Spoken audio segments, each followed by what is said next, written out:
time for the 49ers Rush Podcast.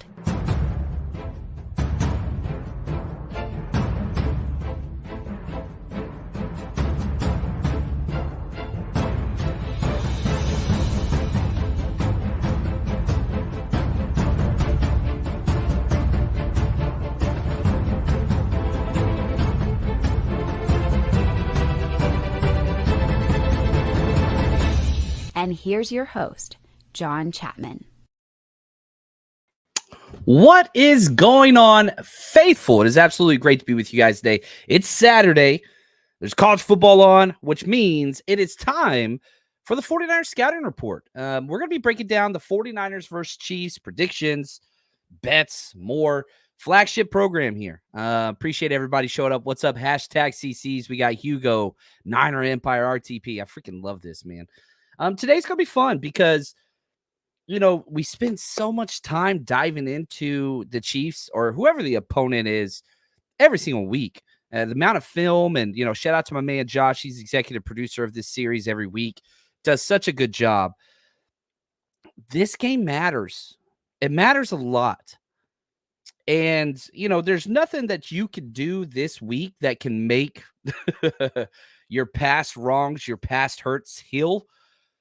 Man, imagine what it would be like if the 49ers actually do beat the Chiefs. Like, it's weird. There's almost like a spell that is on this team with the Chiefs. Yeah, we've only really lost to them 4 times, 2 times regular season, 2 times in the Super Bowl.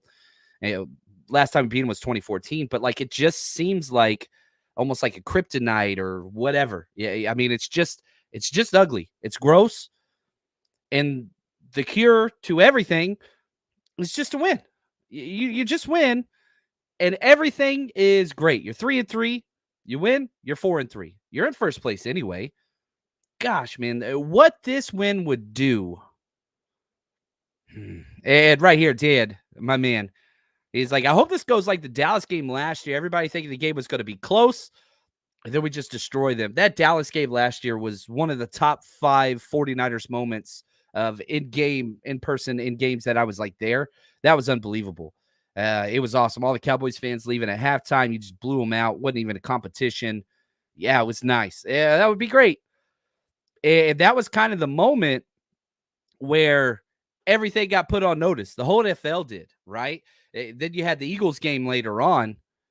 And you know what? What's interesting is, you know, I'm not big on like this being a revenge game, but Brock Purdy was asked, you know, is this a revenge game or is it not? And here's what he had to say. It even brings up the Eagles game last year. Say so.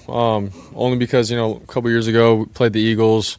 It was a playoff game, NFC Championship, and then whatever happened, and then boom, you got a whole new situation. You got to focus on the 2023 season, and it's similar deals last year with the Super Bowl. That was the Super Bowl. Obviously, we wanted to win it and everything. Didn't go our way, and but now it's 2024, man. It's a regular season game. It's the next opponent for us. We have some new guys on our team, some guys that have left. I've said this before, but like, you know, this is the 2024 49ers going against the 2024 Chiefs, and so for us, we're focusing on the next team up. Are we trying to go out and get our revenge and get all this stuff? That's not our mindset. And if it was, I think we wouldn't be able to play at our best and play at our standard. Our standard is to be our best no matter who we're playing right now in the present, not looking back in the past, not looking too far ahead in the future, but where we're at right now. So that's our mindset.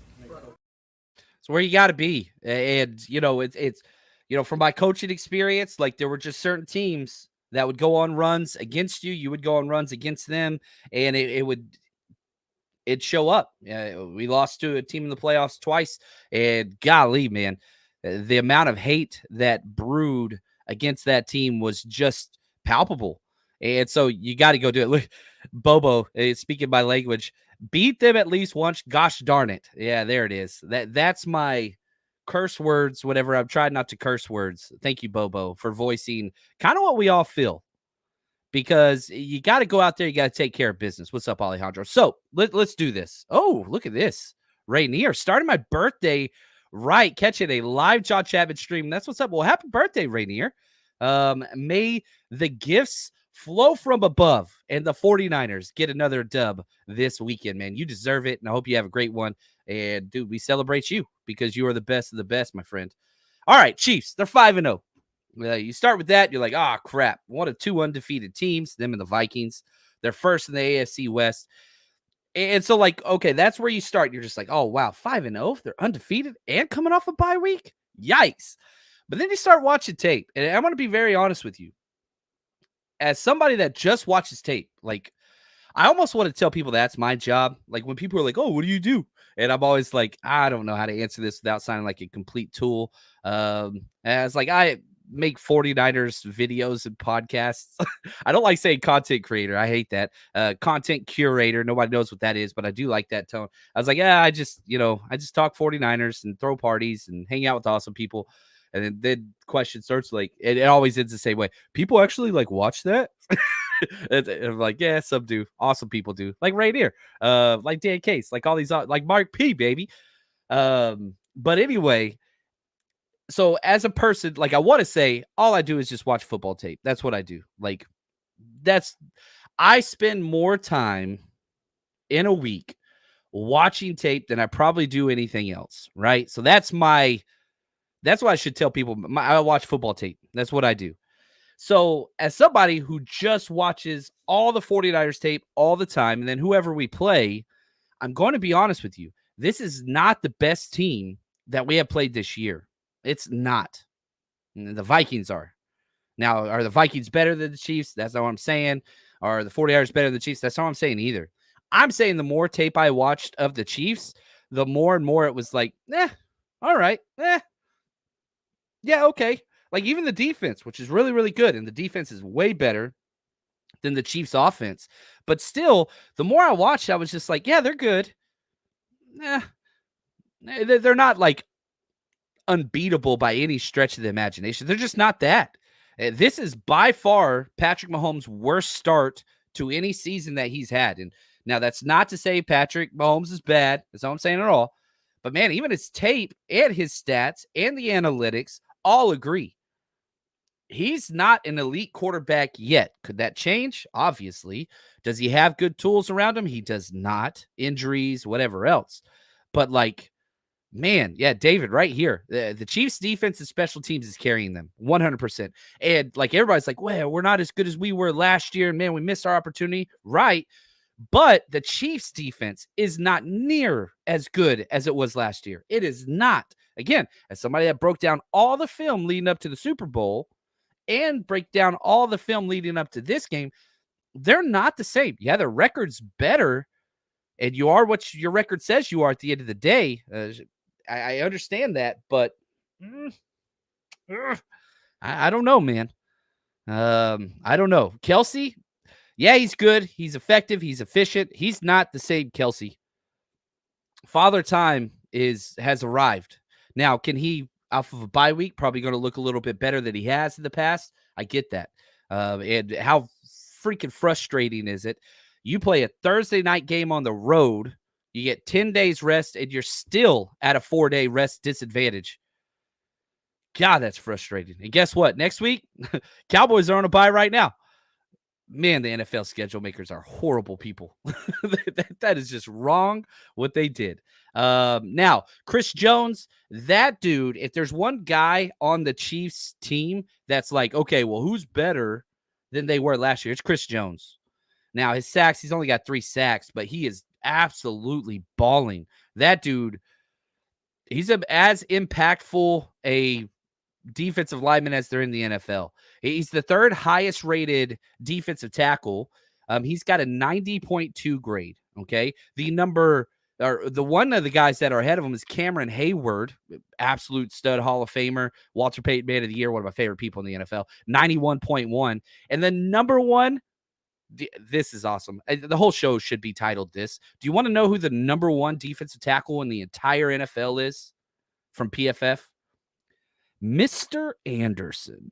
That's right. Evan Anderson has the highest PFF grade, even higher than Chris Jones. Now, he's only played like 34 snaps, but he's got a 91.8.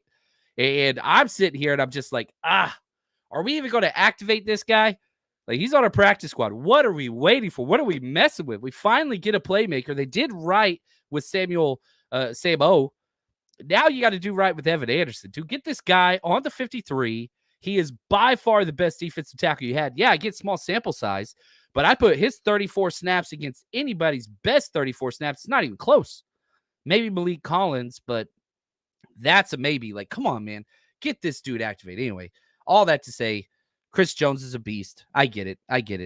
Now, let's look at points scored. They're 19th. They are below average in points scored. They're not lighting up anything. They haven't scored over 30 points, I think, in like 15 consecutive games. Now, the flip side of that is points allowed. They're third. That comment about, the defense and special teams carrying them, that is factual. They are third in points allowed. And while I did say they haven't allowed, they haven't had a 30-point offensive performance in 15 straight games, they haven't given up 30 points in, I think, like 30. That defense is for real. It's good. It's not as good as it was last year, but it is good. Now, who have they played? They played Baltimore week 1, and that was like, should have went to overtime, one more blade of grass. Like, those teams were pretty even with the refs doing what the refs do. Cincinnati, that win was 100% on the refs. Obviously, the Chiefs kept it close, but they should not have won that game. They should not have won that game. That was a ridiculous call. But Mahomes and the Chiefs are always going to get the benefit of the doubt. That's just what it is. Barely beat Atlanta, one possession. Barely beat the Chargers. They won 17-10. That came down to the last couple minutes. And they did dominate the Saints, who lost Derek Carr in that game, 26-13. So 4 out of 5 of their games, one possession games where, 3 of those they got bailed out with some official calls that helped them get there. Not saying they would have lost those games, but at worst, overtime, the Cincinnati game, they would have lost. Without the refs, make it a horrible call. Yeah, 100% they would have lost that game. But here we are. And, perhaps good news is they play us, and then they got to go play the Raiders at Las Vegas, where they got embarrassed last year. So they've got a 2-game stretch, and actually it keeps going. This is the Chiefs schedule after us.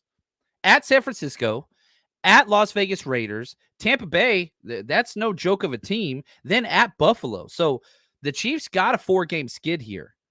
And I'm sitting there just like, man, do you know what? Like, what if the 49ers go out there and put a little whooping on them? It's possible. Kind of send them on their way. Our competition isn't the Chiefs, right? They're in the AFC, but every time the Chiefs lose, a 49ers fan gets a hat, or what's the Wings reference, right? Every time a bell rings, an angel gets its wings. Every time the Chiefs lose, a 49ers fan gets a hat. Maybe that's what we got to do. So, yeah, we'll have to see that. And so, maybe the 49ers can go out there and kind of do what they got to do. Oh, Michael Pickle, what's up, brother? He says, say what's up to Jess for. He says, John, I need the Niners to win. My wife won't let me hear the end of it. She reminds me all the time, I just need one win against the Chiefs. Yeah, she's awesome, but not this week. And, man, we've been together too many times. It's time for her to get some payback. You got to, yeah. Do it for Michael. You know what I'm talking about? And like, all of us have these horror stories, and we all know people. I went to grad school in Kansas City. My coaching buddies, that I go ski on that ski trip with every year, like freaking my best friend, dude, freaking Chiefs fan, already talking trash. But this week is personal to me because, one, the Longhorns are going to play Georgia today. Most of my family are Bulldogs, right? And so my cousin's talking trash. And I mean, this week matters. I'm just saying, let's go Texas. Let's go 49ers. You guys were with me for half of that. That's okay.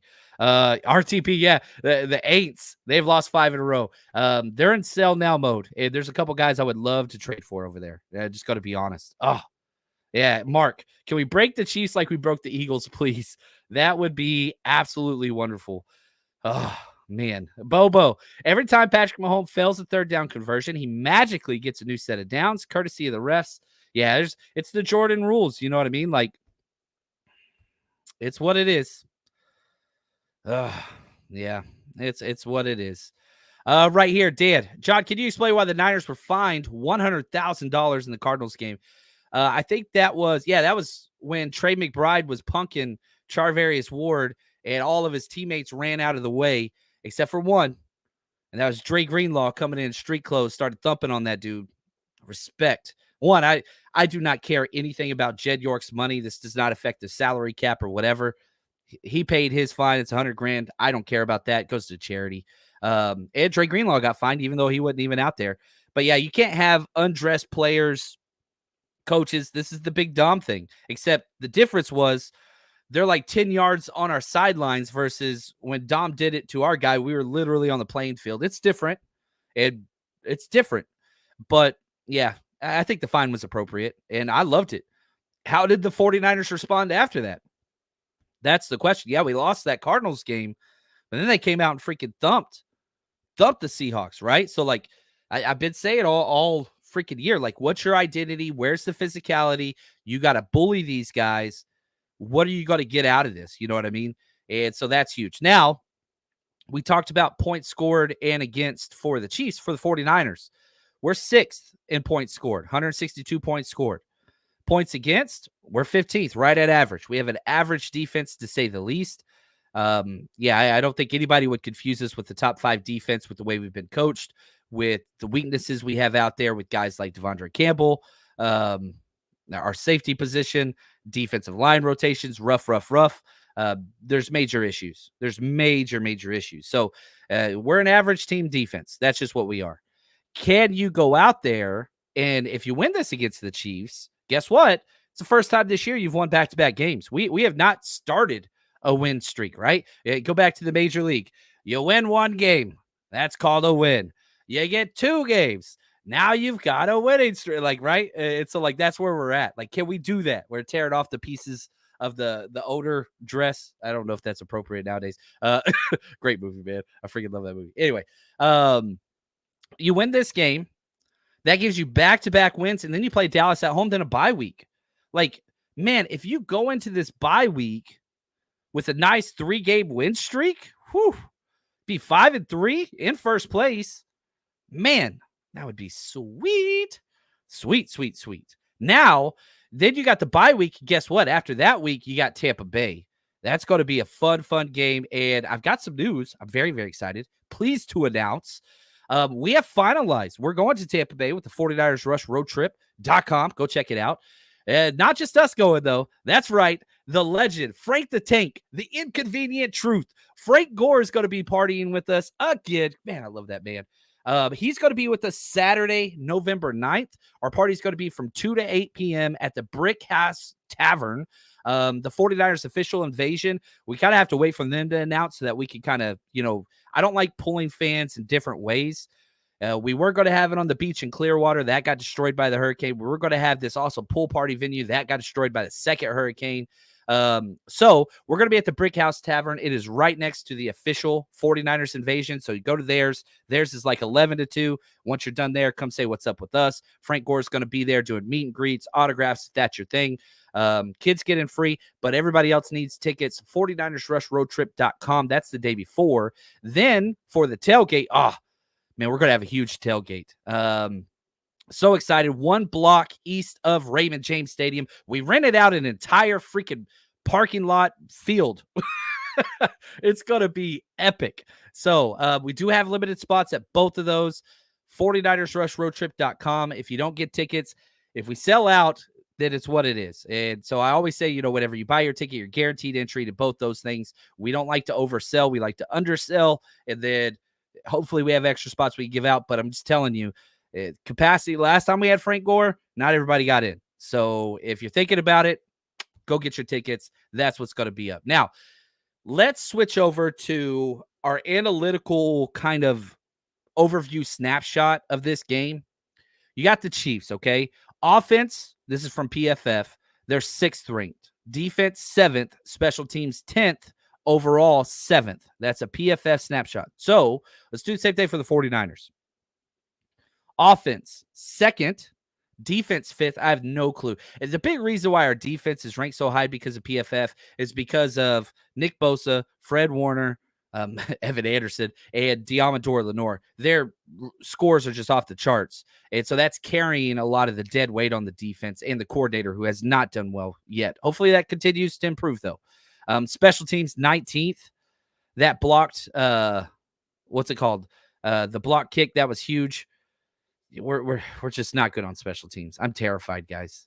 I am legitimately terrified of our special teams. Yeah, we are most weeks. This time, coming off a bye week and a very aggressive coaching staff, I don't like it. Me no gusta. I don't like it at all. Now, let's talk about their coaching staff. The great Andy Reid, gonna be a Hall of Famer. He's great. Here, let's start before we go through his kind of coaching career and what he's established. Here's Kyle Shanahan talking about Andy Reid and kind of how he's changed his offense and adapted it through the years. I think it features around their quarterback, obviously. Puts them in a great position to make a ton of plays, and he has a guy who can make a ton of plays. They always dabble in all screens, RPOs. You always got to be ready for new plays, one that you haven't seen, and always enjoyed watching Andy since he was back in Philly, and he continues to evolve also. Now, 3-time Super Bowl champ. He had one with an assistant coach with Green Bay as Super Bowl 31. He was coach of the year in 2002. He's awesome. He's a damn good coach. Now, there's a lot of major issues with Andy Reid. Character is just not a concern. He does not care if you hurt women or children. Him and Brett Veach do not care at all. What you do off the field does not matter. It is win and win only. A lot of people endorse that. I do not. I am very thankful that my son doesn't have to wear a jersey with somebody that beats or, allegedly hurts women and children repeatedly. He trades for those people. I mean, he's not a good person. You look at his family, not good. It's not good. And just the empowerment of people to do bad things continuously really bothers me, to always put those people in the spotlight. Now, nepotism. We got a Shanahan on one side. That's right. His youngest son, Spencer, is the assistant strength and conditioning coach. Team Nepo, baby. It's all across the NFL. It's what it is. Not to say Spencer doesn't deserve it, but it is what it is. Coaching career started off at BYU, coached at San Francisco State for 3 years as an offensive line coach. Went to Northern Arizona, UTEP, Missouri. Then he got his shot at Green Bay in 1992. This dude coached his way up and is incredible. He's an innovator on the field, X's and O's, quarterback-friendly system. He's really good at what he did. I mean, just awesome. He was in, Philadelphia for 14 years, made it to 4 NFC championships, made it to a Super Bowl, didn't win any of those, got fired, then went to Kansas City, picked up where he left off, traded for Alex Smith. They were awesome. And again, he's been in Kansas City since 2013, never had fewer than 9 wins. And that was, a couple seasons before Patrick Mahomes. But he never won a Super Bowl until he had the best quarterback on the planet. Never won a Super Bowl until he did. And it's so funny. Like, the funniest thing to me is whenever people say, man, we need to fire Shanahan to get somebody like Andy Reid. And I'm just like, do you not understand how stupid it is what you just said on many levels? And I understand. Hey, I'm not trying to attack people, but I'm going to attack people. Like, Kansas, like Andy Reid, if you're like, whoa, Kyle Shanahan can't win the big game. And then you put in the fact that Andy Reid would be the better coach. It took Andy Reid over 20 years before he won a Super Bowl as a head coach. 20. Kyle Shanahan's on 8. Yeah, you've got a full time and a half. You got 2.5 more times to go around this revolution of Shanahan before you even get to the point where Andy Reid was. And on top of that, has Andy Reid ever won the Super Bowl when he didn't have the best quarterback on the planet? That will always be something that is important in the mythical best head coaches ever. And Andy Reid deserves to be involved in that conversation. The character concerns, that's going to knock him down several pegs for me. And then the fact that he's only done it whenever he had, Patrick Mahomes, thank you. Oh, look at this. That's what I needed to see. Lee, my man. He says, attack away, John. Gosh, I miss you, brother. I hope all is well, man. Hope all is well. So that's Andy Reid. He's great. I mean, he's awesome. Probably the best play caller in the NFL. And that was before he had Patrick Mahomes. And like you could get into those debates. Is it McVay? Is it Shanahan? Is it McDaniel? Is it Reed? Is it Ben Johnson? Like there's guys that you could talk about. Kevin O'Connell needs to be mentioned in that too now. But like, yeah, and you could make an argument for every single one of them. My thing is, can you do it with a bad quarterback? Andy Reid has done this several times in the NFL with bad quarterbacks or not great quarterbacks. However, he could never win unless he had the best. And so, yeah, anyway. Offensive coordinator, Matt Nagy. We all know that guy, 2-time Super Bowl champ. He was the coach of the year back in 2018. Was really, really bad for a while. Played some college football. Played with the New York Dragons, the Carolina Cobras, the Georgia Force, the Columbus Destroyers. Man, I love those teams. The AFL's got some cool uniforms and teams, but never really did much in the NFL. He was on the Eagles practice squad for a little bit, but whatever. Coaching, man, started coaching freaking Pennsylvania high school. I love it. Manheim Central, Cedar Crest High School, Palmyra area high school. Like, I love it. Then he gets his first chance to be a coach's assistant in Philly in 2008 under Andy Reid with the Eagles. Was with them there. Then he went with them over to Kansas City, became the head coach of the Bears. Was awful. A lot of poor decisions, a lot of poor choices, and got fired. Went back to Kansas City, and I think he'll be there for the long haul. Now, here we go. Let's talk the evil villain. I think probably the best coach on the field, if I'm going to be honest with you. Steve Spagnuolo. Spags. This guy is really, really good at what he does. And so let's go back to the Kyle Shanahan, and he's going to talk about Steve Spagnuolo, the defensive coordinator, and kind of what he's done. I think it's gotten better and better each year. I thought last year was the best defense that we played all year, and I feel that way this year so far. So they got guys who've been playing a long time together. They've been doing his scheme for a while. He's been doing a scheme for so long, but they continue to add to it. They continue to fine-tune it, and I got a lot of respect for him and his scheme. Yeah, I mean, I think, yeah, Lee, Spags is the best defensive coordinator in the NFL. I think it was so ballsy that Kyle Shanahan called Andy Reid, said, can we interview him? Like, him and John, like, I get it. Like, hey, we want to hire Spags. Like, you'd have to trade for him to do a lateral move, but good Lord. I'd trade for him in a heartbeat. Gosh, he's so freaking good. And yeah, he's done really well against Shanahan. I would not go out to say that far, Bobo, but he's damn good. 4-time Super Bowl champ. 3-5 all-time versus Shanahan, but the 2 Super Bowls matter. Now, this is a guy, again, another guy that coached his way up to the top. Started at Massachusetts as a GA. Then he was a personnel intern for the Washington Redskins, went back to Lafayette College, Connecticut, coached for the Barcelona Dragons in the NFL World League. Freaking love that. Back to Maine for a few years, Rutgers, Bowling Green, back over to Germany as a DC for the first time for the Frankfurt Galaxy.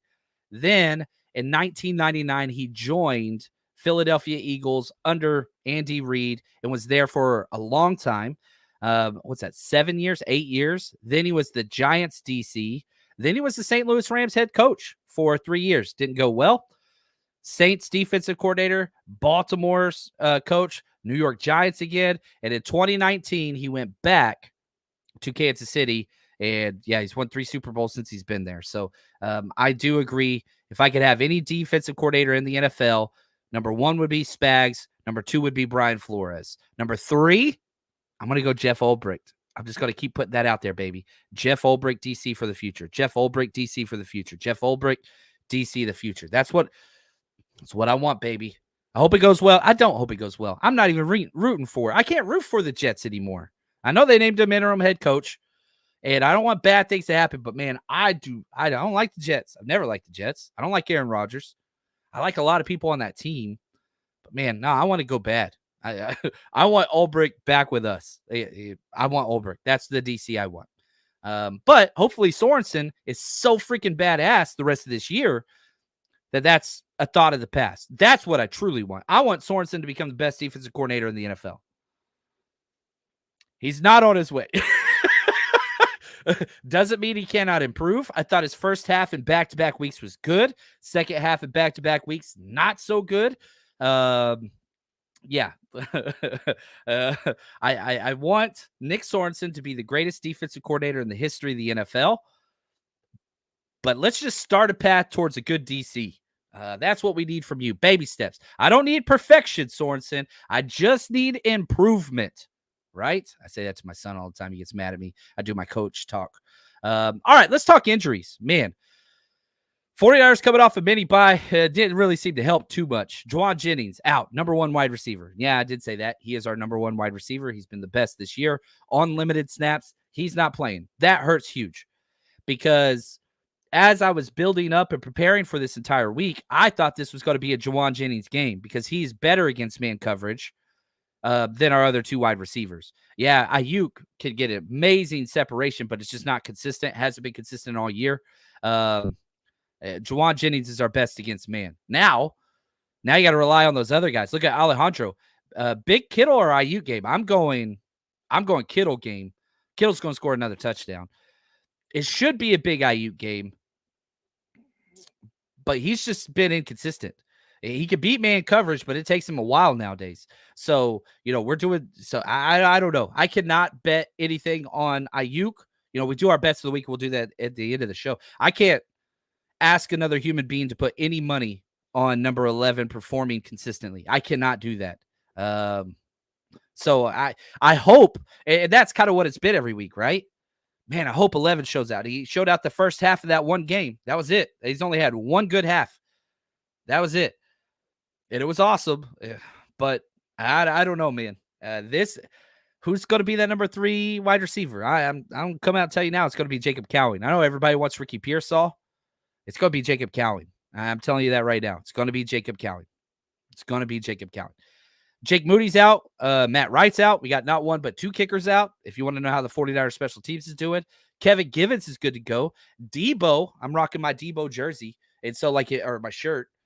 Shout out to Homage. If you want awesome custom 49ers gear, the link is in the description of this video. Homage. You want starter jackets, t-shirts, Christmas coming up.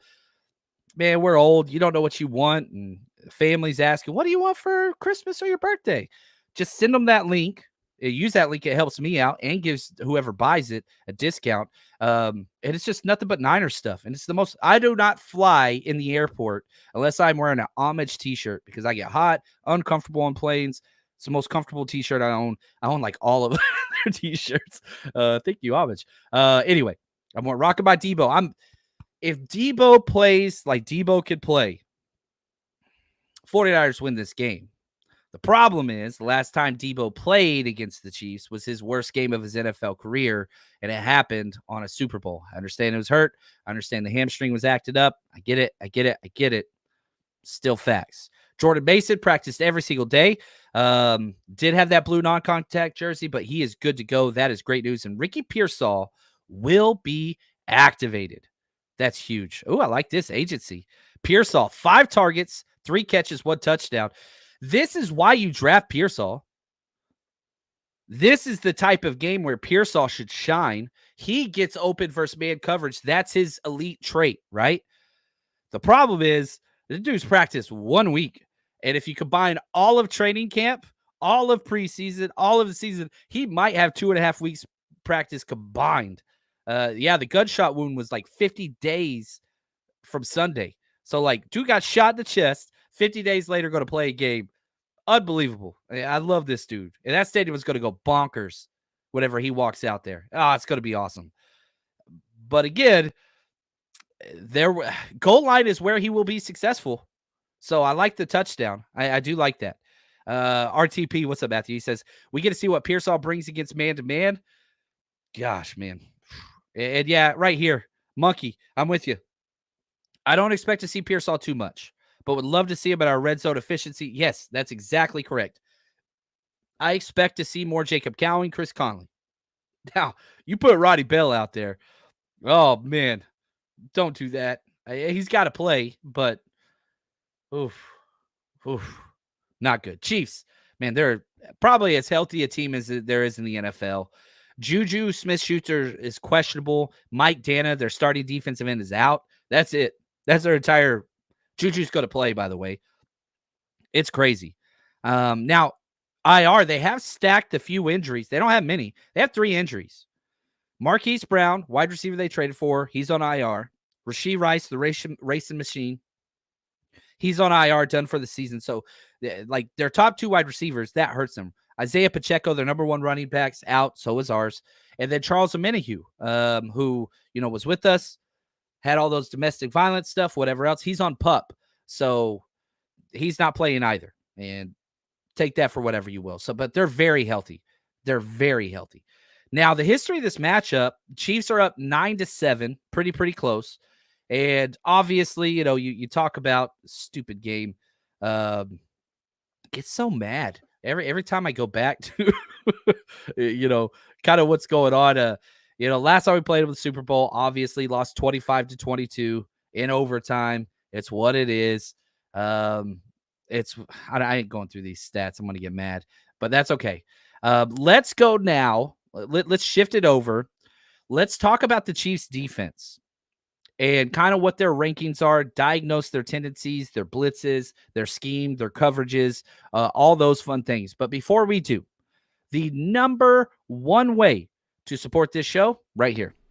I am so excited to announce our new platform launched, the49ersrush.com. We've been active on Patreon for years, and we're still going to keep that community going. But the 49ersrush.com has everything Patreon offers and a bunch more.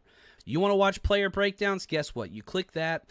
It's filtered based on players. You want to see Javon Hargrave, what he brings, some CMC tape broken down, Ayuk, Jair Brown. We've got hundreds and hundreds of tapes on. Now, you want football 101. You want to learn scheme. Guess what? We've got every single offensive, defensive, special team snap. Head over to the 49ersrush.com, sign up, join the community, and plus we got a 7-day free trial. So, all right. Now, I like this question. Oh, no. Was it deleted? It was deleted. Don't delete it. Oh, here we go. Mark. He says, how is Dow their top 2 wide receivers and first running back extremely healthy? That's the fewest injuries on IR of the entire NFL, right? So, like, you got to put it in perspective. They got 3 guys. 49ers got like 12. They got like 12. Now, and again, it's stacking injuries. 3 players on IR is like a godsend. The 49ers got 12. And so it's all comparable. Yes, injuries are bad, but their studs are injured. Their top 2 wide receivers are the running back. But still, like, I think the Chiefs are healthier than almost any team in the NFL. I really do believe that. Like, I don't think there's any team with as few people on IR. I think they're number 1. I could be wrong, but they're definitely towards the top healthy. 3 players on IR? Man, look at us. Hargrave, Christian McCaffrey, Hufanga, Yatir Gross-Matos, John Feliciano, Ambry Thomas, Elijah Mitchell, Curtis Robinson, Dre Greenlaw, Drake Jackson, Ricky Pearsall. And we got players we can't even put on IR because we're going to run out of spots. We got 2 kickers on our injury report. Anyway, that's what it is. So, all right, let's talk Chiefs defense, which is what they're best at. Out of 32 NFL ranked teams, points scored, they're 6th. Total yards allowed, 9th, top 10. Now, they're not forcing turnovers. That's the one thing. They've only forced 4 turnovers on the year, which is 24th. Like, they're not winning the turnover battle. Patrick Mahomes has 6 interceptions. They're just winning by keeping a game close and delivering in the fourth quarter. That's their entire MO. 9th in first downs allowed, 22nd in the interceptions, only 2 interceptions on the year, 5th in rushing yards allowed. That's kind of where, and probably the best matchup of this entire game is 49ers run offense versus Chiefs run defense. They're 5th, the 49ers are 3rd. What's going to happen? The Chiefs haven't allowed 1 rusher over 50 yards. The 49ers' worst game we've had a 77-yard rusher.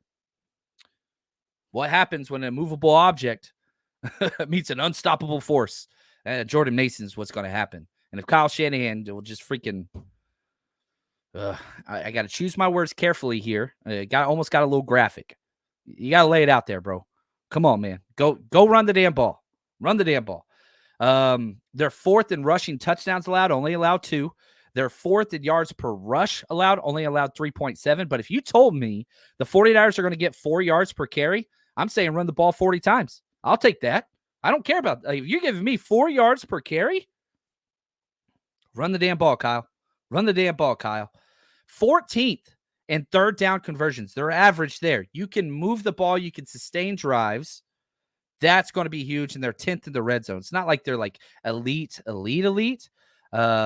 So let's go to our quarterback, John Deere himself. What did Brock Purdy think about the Chiefs defense when breaking down tape? Yeah, I mean, obviously in the Super Bowl last year, they made some adjustments of going to more man coverage and making us win in those kind of matchups. And so, for us, it's like, all right, obviously we got to be ready for that kind of stuff, but it's a whole new year, it's a new season, and they're going to be making their tweaks and adjustments as well. So it's not like we're going to get just that. They're going to come in with their scheme and try to dial some things up against us, and so are we. And so for us, it's going in, it's being dialed in every play with whatever the situation is, and playing our standard and our way of football. If we could just do our job really well, I think everything will fall into place how it needs to, and we're a really good team if we can do that. So that's how I'm looking at it. I know all the guys in the locker room are doing the same thing, and we just got to be ready for all the situations and be on top of our plays and our answers within the game. I love just the aspect, and you hear this from Debo, you hear it from Kittle, you hear it from Purdy, you hear it from Kyle. Look, we got to be us. Like, yeah, their defense, they do whatever. They got to respond to our offense. And I like that this kind of permeating mentality from the captains and the coaches. We do us. They've got to stop us. And so this kind of, okay, what are you going to do to stop the Chiefs defense? No. It's like the I don't know if any Watchmen fans here, like, you guys got it wrong. I'm not stuck in here with you.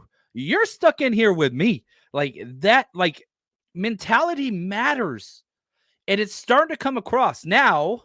And here's where the kind of differentiation takes place. Kyle and Brock check out everything. And I get it. You got to get to the right play and all that stuff. But man, I would just love for it just to be like, you know what? We're not canning a bunch of calls today. We're going to call runs and play actions, and we're just going to come for your neck. That's what we're going to do. We're just going to come right at you. We're going to come right at you. That's what I want to see. And yeah, filthy casual. Is Mason starting? Yes, he is. Yes, he is. Yes, he is. What's up, Steven? Appreciate you, man. Man, my shoulder's getting like I'm ready to go. I got my coffee going. Oh, I'm ready to go. Look at this agency. Action beats reaction. That's right. Action, Jack. Reaction. We get the speed references in here. We got some Dennis Hopper. That's what I'm talking about. Mason, 20 carries, 100 yards, 1 touchdown. You know what's crazy? My bet of the week, I'll tell you right now. They've got Jordan Mason at 57 yards. That's the over-under. 57. That dude almost, he got close to that in the first half. Now, the injury, if that, whatever, but I'm betting the over, man. You got to run the ball. You got to run the ball. And yeah, right here. Got a feeling Garindo gets more carries. Whoa, more carries than Mason. That's crazy talk. But as long as we're getting carries, obviously Jordan Mason is a million times better than Isaac Garindo. But as long as anybody is getting carries, that's all I care about. I don't care if it's Kyle Juszczyk getting outside zone carries. Debo, cool. Run a jumbo sweep with Kittle. Don't care. As long as we're getting carries, the 49ers are going to be fine. I believe that. Now, the strengths on their defense, there's really Chris Jones, who we talked about a lot, and their corners. They are very sticky in man coverage.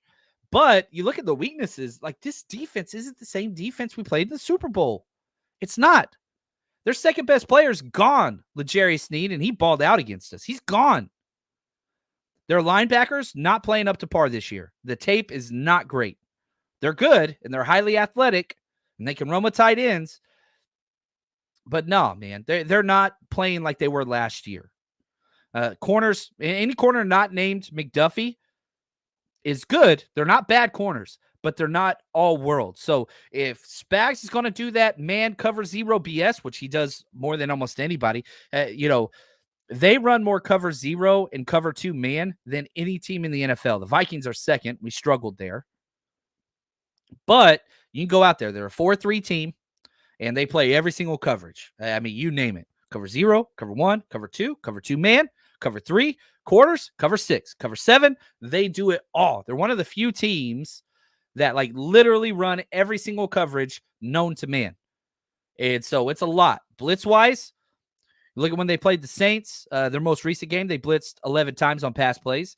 Chargers, 8 times. You go back to the Super Bowl when we played them, they blitzed Brock Purdy 19 times. Expect to see the blitz. Expect to see the blitz. Expect to see the blitz. Expect to see the blitz. Now, the best matchup, and I was going to save this one till later, but yeah, we're talking about it, and I want to stay with this. Let's talk about this Chris Jones versus Dominic Puni. Now, Chris Jones, he lines up everywhere. He kind of gets the Bosa, I pick where I go. Everybody else, I'm going to tell you where to go. I'm the big dog here. I mean, he lines up wide 9, 7, tight 5, 3, 2, 1, shade on both sides of the ball. The dude goes wherever he wants. But his primary position is that left defensive tackle. That's over our guard, Dominic Puni. Here's Chris Forster talking about Dominic Puni versus Chris Jones. The game on Sunday, I'll let you know, I think he's going to definitely have his hands full. Puni's done an excellent job for us, but he's got every week it's a different challenge. And every week when the new guys show up, he's got something else he's got to work on. And now it's another guy. And the better players now have more of a book on him. They've seen 4 or 5, 6 games on Dom, and all of a sudden some things have shown up. So will Chris use that? How many times will they put him over there to get the one-on-ones with them? I know every great rusher tries to, they find a place to put their guy that they think the best matchup is so he can best exploit. I mean, you don't want, not that Chris Jones and Trent, it's a great matchup. It's fun to watch, and Chris Jones will have a chance to beat Trent. But in the same sense, if you could put him somewhere else, you might want to put him there, and how strategically they place him in their defense. To say I have confidence in Dom, I want to see more how Dom reacts as the game goes on, and then next week it follows up. Because to say that he's going to go in there and dominate, or he's going to have his hands full. I know he will. So. Chris Jones is so damn good. He's really good. Like you look at across the NFL, there's a few positions where there's an outlier. Chris Jones is the outlier for defensive tackles, period. Linebackers is Fred Warner, right? Safeties, Mika Fitzpatrick. That's what it is. And so, you have these outliers in certain positions. They got one. Christian McCaffrey, he ain't out there, right? He's one of those. Trent Williams is one of those. We have a lot of outliers. But traditionally, he has had his best games against us. And with all of our miscommunications, which continue to happen with Brindle under center and will continue to happen with Brindle under center, that's what it is. Now, right here, Rainier. John, do you think Sorensen is going to use one of our linebackers to spy Mahomes? We don't usually spy too much, but what we'll do is our zone drops are kind of spy-esque, where we drop to that hook to curl zone 5 and 7 outside. And so I hope we stay in so much zone. Now, cover 1 unders kind of a spy as well. We do that a lot, and I hate that, but yeah, we'll see. So with that, I appreciate that question. Let's switch it. Let's go to the Chiefs offense, and let's talk about them and kind of, what this offense has looked like, because it hasn't been good. It has not been good. 11th in yards. They're 25th in turnovers. They have 8 turnovers. Mahomes has 6 picks, and they got 2 fumbles. Not good. 25th in turnovers. And it's a testament to how quality this team and coaching staff is, that they're not having a good offense and turning the ball over and still winning close games. Their DNA is we win close games. That's their identifying trait. Offense, defense, special teams. If the game's close, we win it. That's just how they have built this, whatever it is. Will that continue? We'll see. 31st in interceptions. Good Lord. Back-to-back weeks. Geno Smith has 6 touchdowns, 6 interceptions. Patrick Mahomes has 6 touchdowns, 6 interceptions. Can you get another one? And, on our bets, I didn't bet this. The payout's not good. The betting payout of Patrick Mahomes to throw an interception, you bet 10, you get back $4 because Vegas is this dude's going to throw a pick. He's throwing an interception against us every game except for the one Jimmy G blew his knee out. But every other game he's played against us, interceptions galore. So I expect that to continue. I really, really do. 7th in first downs. They move the chains consistently. They just don't have any explosive plays. They have the 3rd fewest explosive plays on offense. What is that about? Yeah, that's just crazy to me, thinking you have Patrick Mahomes and you have the 3rd fewest explosive plays. Like, this defense is carrying this team. It's not close. It is not close. 9th in rush attempts, 16th in rush yards, 11th in rush touchdowns, 27th in rush yards per attempt, 3.9. They're still going to run it. It's small ball on offense, man. Dink and dunk. Most of the passes are behind the line of scrimmage. Screen, screen, screen. Dink and dunk, dink and dunk. Now, they have a 100% success rate going forward on 4th downs. You got to be kidding me. They're 9th best in 3rd downs. When it matters, they show up. When it matters, they show up. But here's what's crazy. They are worse than the 49ers offense in the red zone. They're 29th. Like, it's weird. Like, this Patrick Mahomes, this Andy Reid. Like, again, this is trivial on my part, like, because I get the emails, fire Kyle, whatever. We should hire somebody like Andy Reid. And I'm like, wait a second. You're emailing me about how terrible Kyle Shanahan is in the run game and how terrible he is in the red zone. And then you're saying hire somebody like Andy Reid. And I look up Andy Reid stuff and I'm like, he's worse in all those categories. Anyway, context matters. This is my therapy. You guys email me your therapy. I will respond. Sometimes it takes me longer to get back than I hope. But and then I got to regurgitate this back out on top of you. It's just what it is. And yeah, filthy casual. A lot of Mahomes interceptions were called back by the refs, and they will continue to be. They will continue to be. Invader, John, can you imagine a guy like Ronnie Lott today's game? It would be criminal. I've never seen anybody hit like he did. You had to pay a price. It's the Niners have a history. You can go all the way back to Dick Nitrain Lane, baby. Like, there is a fee to be paid for going over the middle. You come into my area, you get checked. Ronnie Lott was the best of the best. There's no doubt about that. Shoot, you could talk about Merton Hanks. You could talk about Dante Hittner. And you could talk about Drake Greenlaw. Like, we've got guys that have followed in those footsteps. And we got a lot of thumpers at safety now. Hufanga, can he stay healthy? Jair Brown coming off his best game of the season. He's a thumper. Malik could kill somebody. But yeah, like, it's hard to, it's easy to get in NBA arguments because the game really hasn't changed too much. The 3 has changed, and like greats and whatever else. But man, NFL talking across generations is difficult. Ronnie Lott could play at any time. You got to adjust. You can't just kill everybody, head to the side, can't head to the head or neck area, all that stuff. Ronnie Lott could play.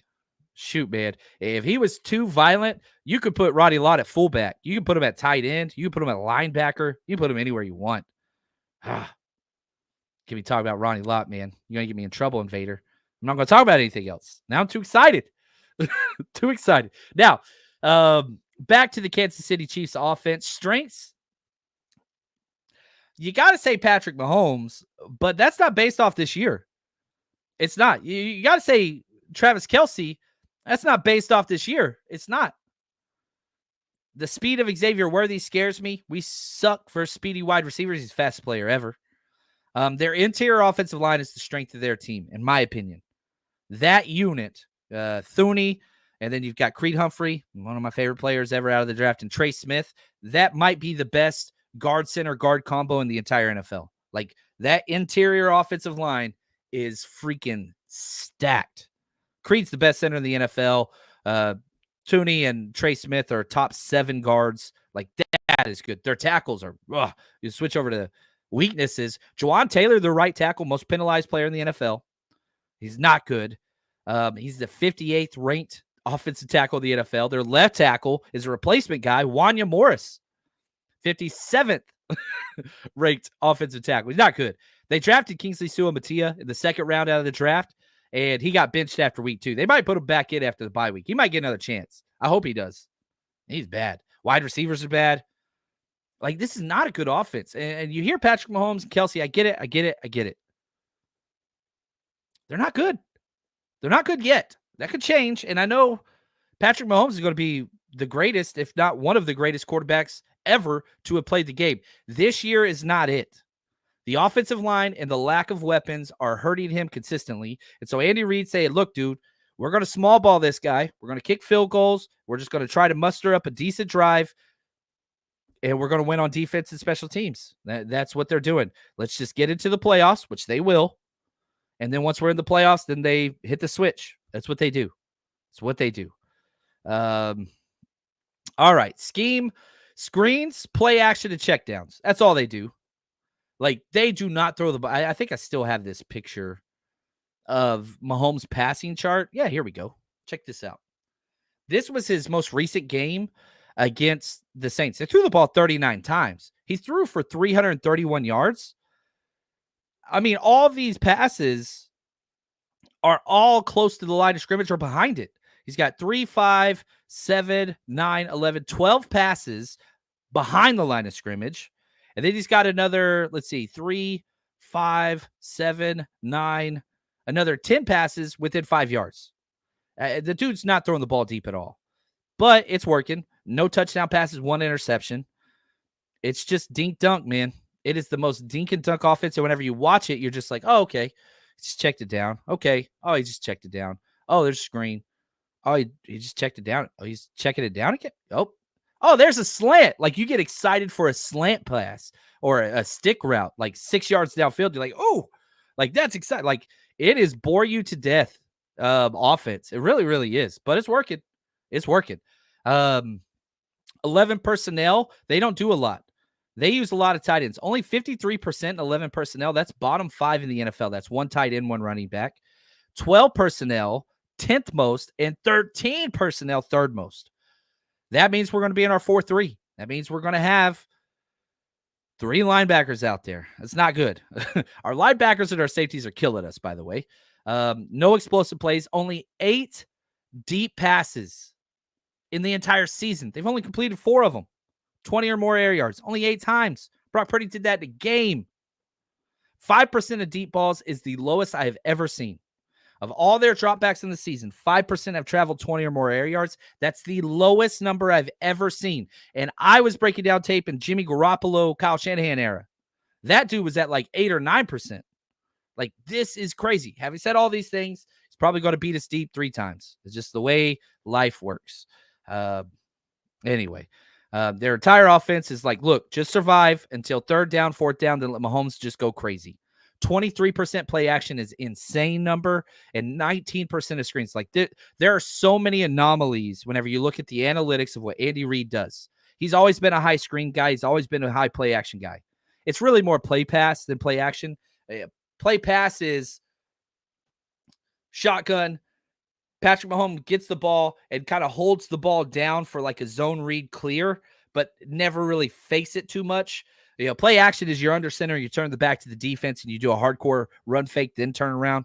Like, they're more of a play pass team than a play action team, but it registers the same, if that makes sense. So it's kind of like a watered down play action, but they do it freaking 23% of the time. Oh, Kyle Shanahan, I wish you would do it once. He does it more than once, but that much is awesome, especially when you're predicated on the run game. It just seems to work. It really, really does. All right, let's get to my favorite matchups this game. Let's start with the 49ers on defense. The best matchup for the 49ers is Nick Bosa versus Wanya Morris. Nick Bosa is coming off a game with 14 pressures. Such a huge impact to the run game. He's going to be able to do. Now, here's the thing. Going against the tackles is one thing, but I just told you how much they use tight ends. He's going to be fighting off tight ends and tackles. That's just what it's going to be. Their best matchup is Creed Humphrey versus anybody. He is the best center in the NFL. Our defensive tackles haven't been great. You've got Collins, who at times is a beast, and you've got Evan Anderson. Hopefully we activate him. After that, it's kind of a mess. Creed Humphrey versus anybody is their best matchup. Best on best, I'm going to go Fred Warner versus Travis Kelce in coverage. Fred Warner versus Kelce blocking is not a competition. But again, this offense doesn't really have a lot. Now, when 49ers are on offense, let's flip the script. The best 49ers matchup, running off the freaking edges. Running off the defensive ends. Karlaftis and Felix and Aduke Uzama. Not good against the run. They are pass rush guys. So, and I was going to say Trent versus Felix. FAU is what I call them. Running to the left, but I'm going to be honest with you, man. Colton McKivitz in the run game has been stellar all year. Run the ball off tackle. And so I remember somebody made the comment about Isaac Garendo. He can't do that yet. He has not shown he can do that at all. He has to run inside, and whenever you call it outside zone, he cuts back inside immediately before the blockers are set up. So that's whenever I read that comment, I kind of hesitated. I was like, man, this should be an off-tackle script. C gap. This is the most George Kittle game ever, run blocking wise. I do think Kittle gets in the end zone, but run blocking wise, George Kittle, man, whatever side George Kittle's on, right side, left side, with Trent, with McKivitz, don't care. Run it off tackle. Make their safeties come up and be the alley player. Ours struggle with it. Make them struggle with it. That's my favorite matchup for us on offense. The Chiefs' best matchup whenever the 49ers are on offense is McDuffie versus Debo, and man, oh, that's bad. I'm wearing the Debo shirt to try to conjure whatever confidence. The D in Debo stands for disappeared man coverage, and I hate that. Debo had his worst game ever in the Super Bowl. I really hope Debo comes out pissed off and does something about it. I love Debo.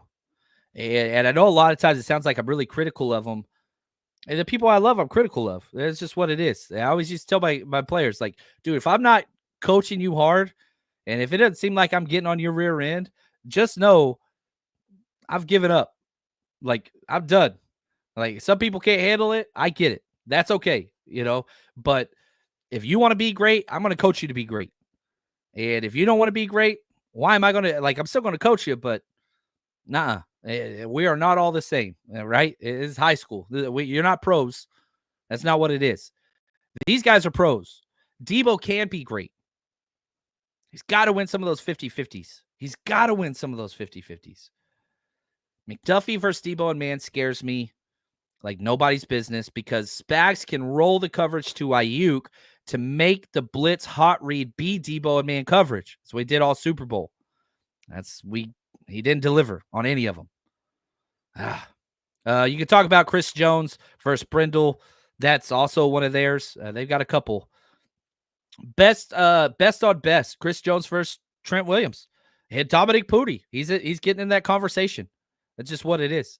So it's going to be fun, man. There's matchups everywhere. This is good football. These are two great football teams. I know one's 5-0, the other's 3-3. But you'd be crazy if you didn't think these are two of the best football teams in the NFL. Even if you look on betting sites, the number one betting Super Bowl matchup is 49ers Chiefs. Again, I'll take it. I want to beat them. Now, let's get to our bets of the week. And man, we have been rolling. We really have. We have not had a big loss week. We had 1 week where we lost a little bit, one where we broke even. The rest have been positive. If you haven't been bet with us, come on, man. Get on board. You know football. You watch all the games. You know what's going to happen before it actually does. So why don't you put your knowledge to the test over at MyBookie, where you can bet on everything. Go to mybookie.ag, use promo code 49ERS, 49ers, or scan this QR code next to me, and they're going to match your initial deposit. Put in 50, you get 50. Put in 100, you get 100, all the way up to $1,000. Plus, you can bet everywhere. California, Texas, doesn't matter. I've been in California for years. I've used it for 6 straight years. Easy to get money in, easy to get money out, trusted source, and you can bet on anything you want. You want to bet on politics, any sport, you name it. They've got the casino if that's your thing. You name it, MyBookie is there for you. Now, make sure you use promo code 49ERS to get that double deposit. And MyBookie, bet anything, anytime, anywhere, only with MyBookie. So I posted all of the bets for week 7 up on our Patreon page and the 49ersrush.com if you want to see those. We hit our Thursday night teaser bet, the first leg of it. We'll see what happens with the rest of it. But we've been hitting on those big time. I've got a 3-team teaser. I am betting the over on Jordan Mason rush yards at 56.5 yards. I'm excited about that one. And my long shot bet of the week, again, if you're a gambler, Jacob Cowing touchdown anytime. You bet $2, you win 40. I bet more than that, but just throw a couple bucks down on that one. It's kind of fun. I bet more than that, but yeah, we'll see. It's a long shot. We'll see what happens. Now, my predictions for this game. The most important thing that the 49ers can do, if there's like, okay, John Chapman, you get to assure one thing happens. It would be tackling for the 49ers defense. If the 49ers can get out there and freaking tackle their rear ends off without all these missed tackles that they've been having nonstop, Devondre Campbell, even Nick Bosa got a lot of missed tackles, even Fred Warner. But all missed tackles are not the same. Let's go to our new DC, Nick Sorensen, on the importance of tackling and all the different types of tackling. How violent you finish and how well you tackle. I think that's the most important thing. If they're going to check it down, are they checking it down in 5? So what's happening after that? Is he getting hit? Are we punching it out? Are we hitting him with, 2-3 guys on a compression tackle? What's the stack monster?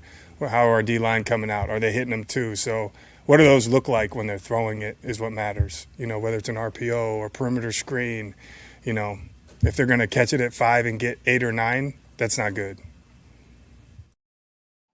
There you go. What are you going to do? Alejandro says, man, safe bets, John. My favorite safe bet is 49ers money line in the first half. That's my favorite safe bet.